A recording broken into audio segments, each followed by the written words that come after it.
Nous sommes dans une phase solsticiale, et dans une phase solsticiale, on peut faire cohabiter des choses qui sont apparemment incompatibles.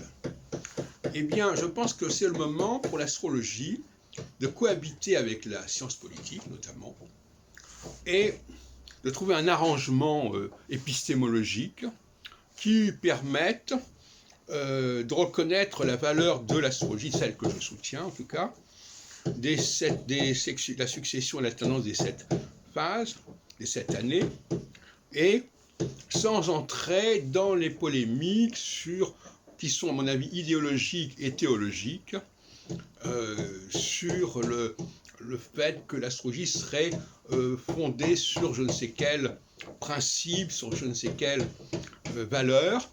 Il faut mettre ça de côté. Hein. Il faut dépasser cet obstacle, cette espèce de mur invisible, comme on dit en politique. Il faut dire, voilà, bon, effectivement, bon, l'astrologie a quelque chose dont les fondements, dont l'origine est problématique, mais elle fournit un outil tout à fait valable, dont la science politique aurait bien tort de se priver, et désormais, on intégrera cette astrologie dans le champ de la science politique, avec toutes les réserves nécessaires, bien entendu. Et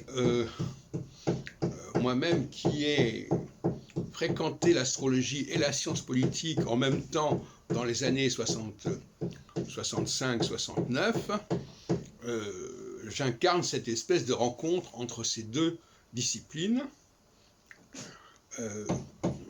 La science politique actuelle est en échec. Elle est en échec, la preuve en est, c'est qu'on est encore en train d'interroger le peuple pour savoir ce qui va se passer. Alors que normalement, on devrait avoir une science qui nous dit comment le peuple évolue, quels sont les fonctionnements, les évolutions qui peuvent se produire.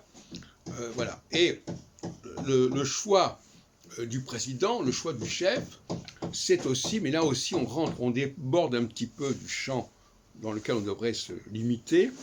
Le choix du chef, c'est aussi celui de quelqu'un qui est en phase avec ces processus cycliques. Mais n'allons pas trop loin et n'allons pas trop vite.